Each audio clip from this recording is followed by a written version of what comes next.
Welcome to the Simmering Sessions. I'm Nicole Reed. This is where recipes are shared, stories are told, and every meal is an opportunity to bring people together.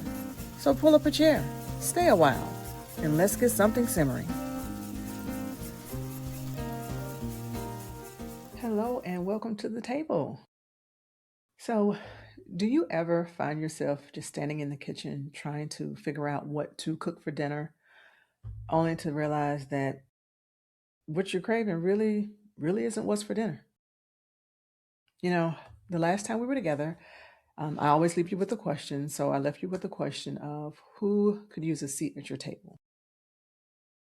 For me, I think of friends that I've just lost connection with over the years. I mean, just life caused us to drift apart. Still Facebook friends with them, so we kind of check in on each other's lives in that sense. But we just don't hang out regularly, primarily because I moved and I don't live in the same state as them. But we don't even have those phone calls anymore. I ask myself, like, who could use a seat at my table? But I actually want to take it a little bit further. What happened when the people got to the table that you invited there? Did you talk? Did you laugh? I mean, maybe you shared something with each other that you've never shared before. Maybe you simply sat and enjoyed a meal. When you make space for people and make room for them at your table, it gives you time to slow down, just to listen to each other, tell stories. Sometimes you talk about your dreams and what your interpretations of them are, or just catch up. Also, it's times to say those things that are like really hard to say somewhere else. We might discover that that person sitting across the table from us, that they're not the only ones who came hungry. I mean, maybe they did. Maybe they came hungry for a connection. Maybe they wanted to feel seen, or just needed to have a place where they did not have to pretend that everything was okay. Where they can just fall apart without judgment and know that someone's there that truly loves and cares about them to console them. And maybe you were hungry for some of those same things and you just didn't realize it. So I want to explore that today. What happens after we pull up the chair? Because we're just not gathering around the table to eat. We're gathering around the table to be fed in ways that a recipe just can't always explain. So let's talk about it. What are you hungry for? You know, if I think about talking about food, because we'll always talk about food, but just what is something I could eat just any moment where I'm just hungry, I need something.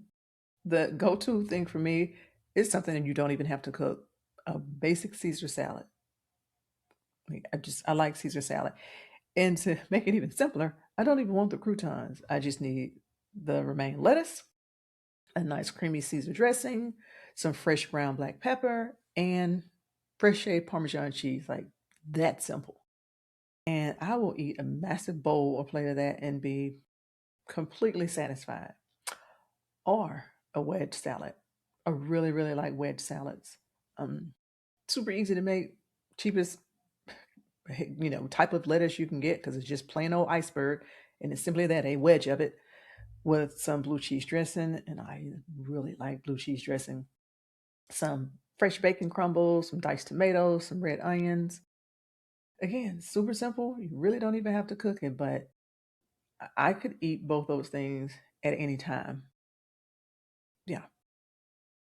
And if I've had like a really good day, if I feel like, oh, I need to be treated today, I'd probably go with salmon or a ribeye steak with oh, some grilled asparagus or just some oven roasted asparagus. That's good too.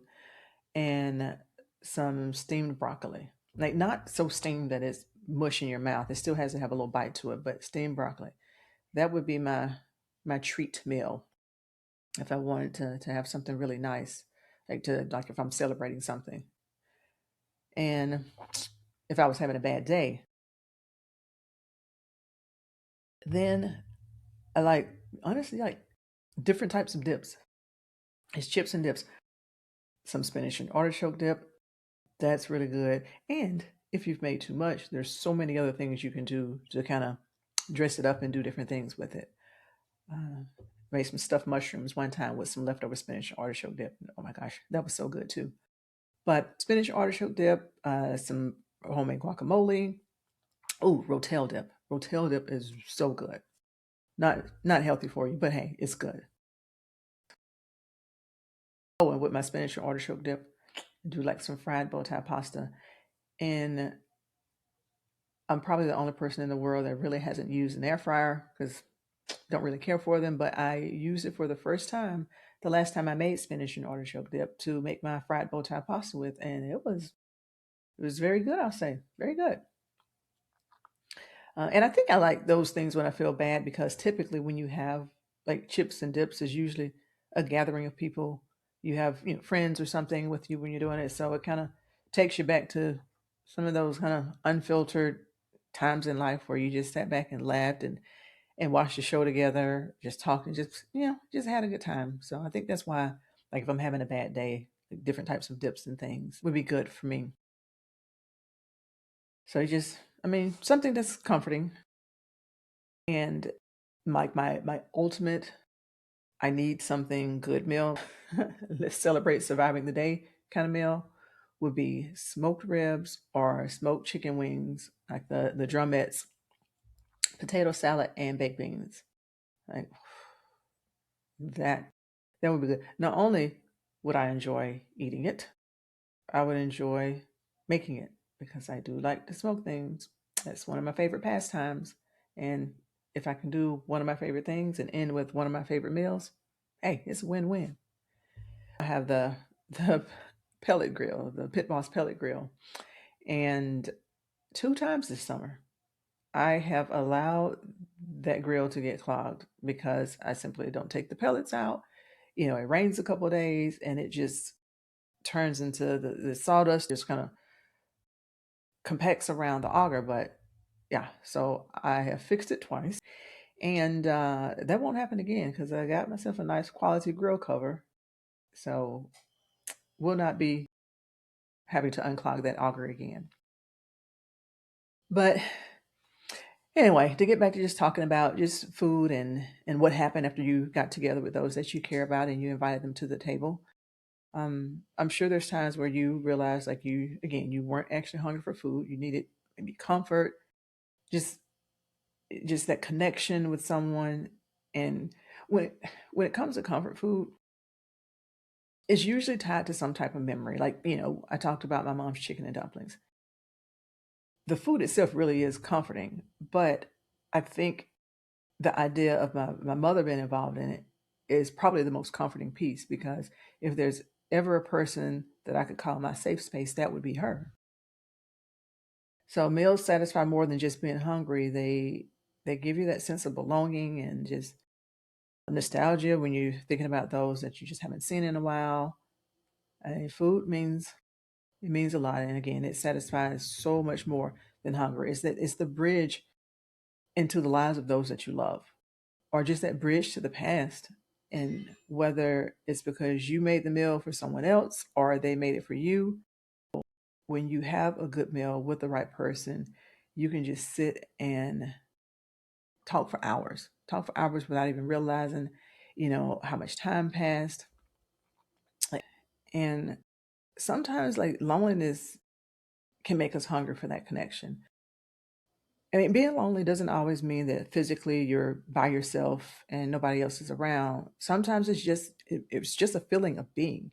Maybe you feel you're in a crowd of people, but you feel left out, or you just not fitting in, or you just in that moment you're emotionally distant from the people that you're physically present with.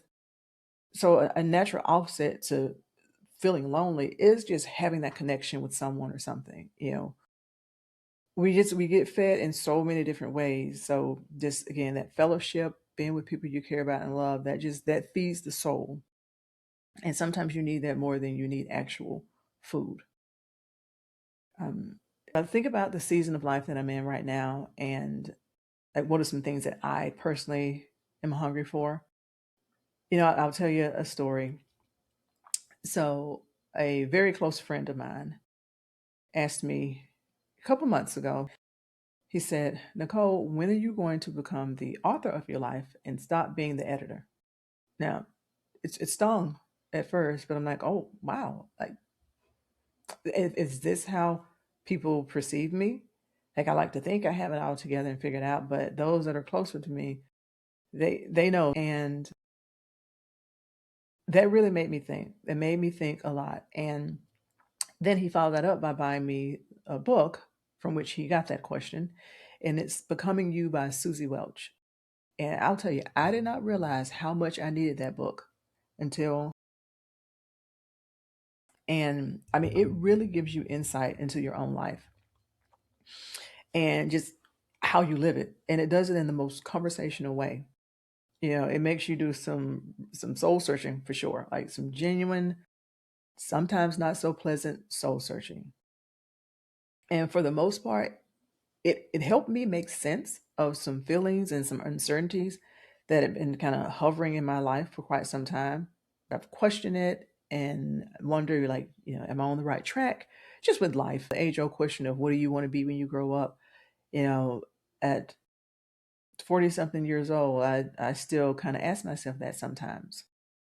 So reading that book and going through some of the assessments and things that she has, it really helped me accept some parts of my life that I've also just let life suppress. I mean, there's the one of the main assessments is called the values bridge. And without going into much detail, I do encourage you to look it up and get the book. It helps you determine like what your core values in life are and how close or how far off you are from living according to those values. Now, I'm very proud to say that Cosmos was my top value, and Cosmos is like faith, like in my case, my belief in God. Like that is a driving force behind how I live and decisions I make. So that one was not a surprise. Now, it was nice to have that confirmation of it because in a relationship, my relationship with God, sometimes I feel like I'm just not contributing the way that I should, and it's a little distant. But I always get back on track. And I wasn't even surprised by my second top value. But what was a surprise was my fourth and fifth value. The fourth one was eudaimonia, and that is it's like a your sense of well-being in the moment, like living life to the fullest and just not deferring happiness. And until I took that assessment, I didn't realize how high a value that was in my life. And it's accurate, but it's one of those things that I suppressed.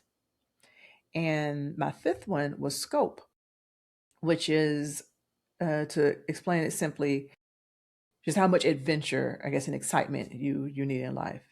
And again, I've suppressed that primarily because of just responsibilities. You have two children, you have to be a functioning member of society, and be a professional and get a real job, things like that. And that I allow those things to kind of take precedent over just moments of joy in life. And I don't regret any of the decisions that I've made regarding my family or my jobs. I've been very fulfilled by those, but fulfilled in a different way, not a way that truly allows me to live according to my values. So what I am hungry for in this season of life, I'm hungry to enjoy life and live it abundantly. I do not plan on missing out on any more moments to make memories because I'm waiting on the perfect set of circumstances. Like I plan to live life and live it to the fullest and talk about it and spend it with others. What is the thing that you're hungry for right now? Susie Welch, Becoming You, like it is very, very eye opening. I'd like to know what you're hungry for. And there's so many things that you could be hungry for. I mean, maybe you need just silence with someone, no words exchanged, just being there, knowing that they're there for you, ready to give you a hug if you need it, bring you a glass of lemonade, a glass of Merlot. You just need to rest your mind, but you don't want to be alone.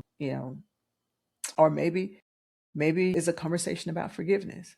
Like, relationships of any kind aren't all highs. There are lows. There are times where you might do something wrong or they might do something wrong. But you do have to mend those relationships and work on them. So sometimes you have to do that tough thing of asking for forgiveness or being the one to forgive.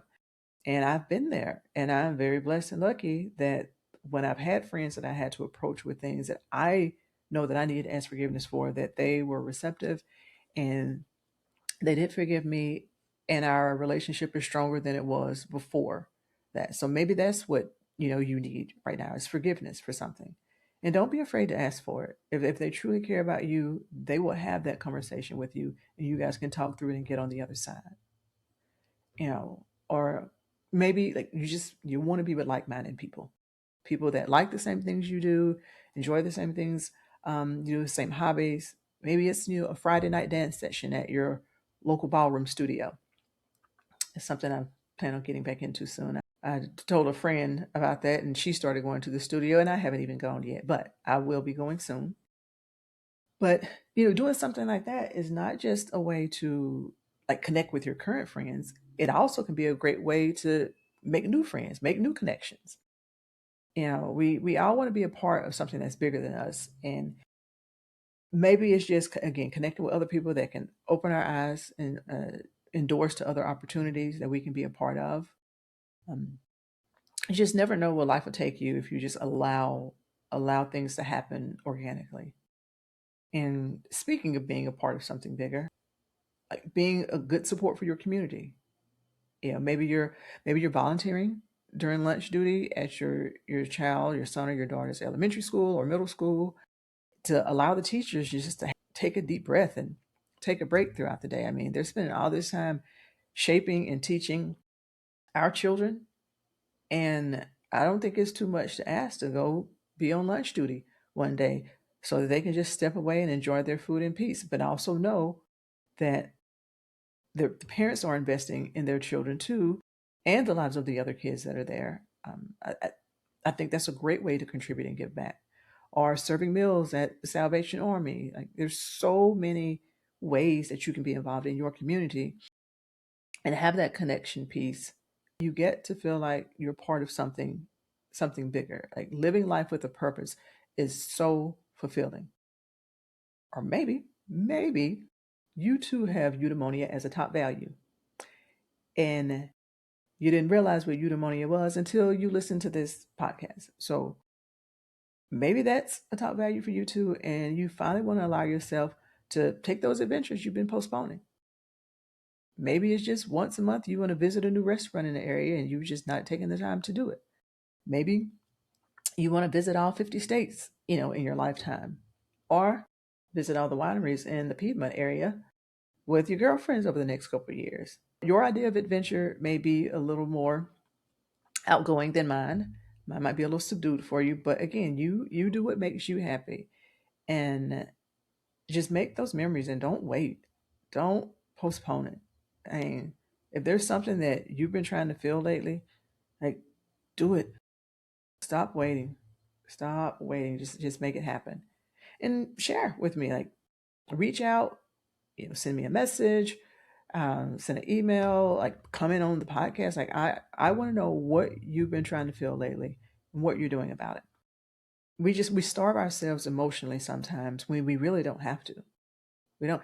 And you can do things that don't cost any money, like making a schedule to hang out with friends might be the excitement you need right now because maybe you're not doing that at all, and just simply just laughing and just taking a deep breath with others is like your journey into your next adventure. um the last time that I truly felt satisfied and not just happy, honestly, it's when I decided to start this podcast, the Simmering Sessions. It was a thing that I never knew was missing, but it's allowing me to combine like all of my favorite things and people in a way that's becoming more and more fulfilling with each planning session, with each episode I've recorded.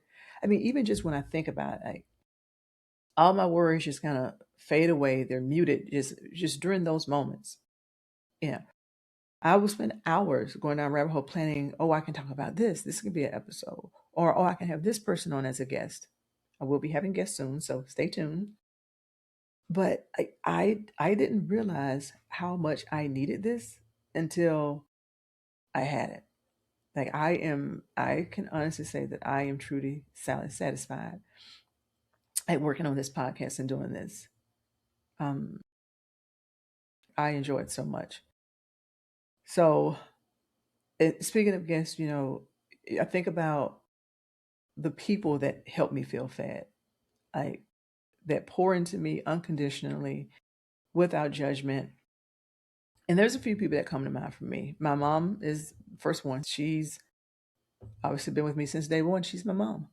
But I I don't know that I've ever felt a love like I feel from my mom. And my son, like we have a really good relationship too. Like he's 15 going on 30. He has an old soul, but I do feel fed when I'm around him. And my best friend. You want to talk about like filter free, no judgment moments? I have that with her. So again, those are my key people. So find the people that make you feel fed, that again, that pour into you unconditionally without judgment, and you can just be your true, unfiltered version of yourself around them. You don't want to have to think before you speak sometimes, or be concerned that something's going to be taken out of context. Like just find people like that you can have in your life.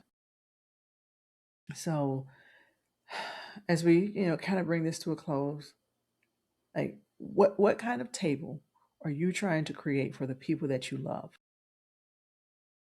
Like what does that look like? Is it one where they come to for a meal and they leave like emotionally and mentally satisfied? Like what setting are you creating for the people that you care about? And what do you want them to feel when they leave your table?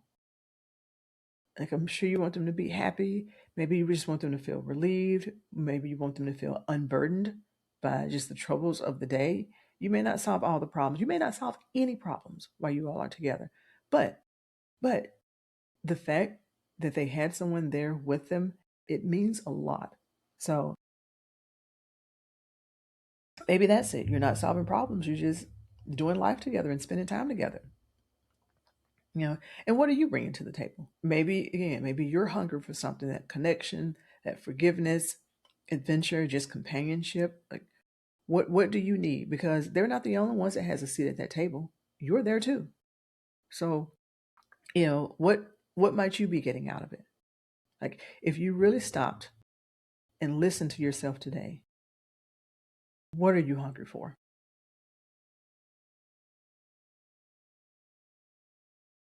Food, it gets them to the table, but it's the conversation that lets them stay. So, my one more bite for this episode. Um, who is that seat, or what is that seat that's not filled? I want to talk about who's missing from your table. Thanks for spending a little time around my table today.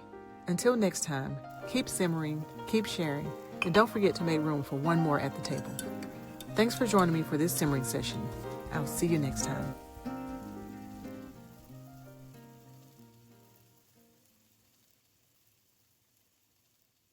If you enjoyed today's episode, I'd love to have you back next week.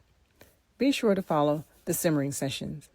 And if you know someone who could use a little inspiration in the kitchen, share this episode with them.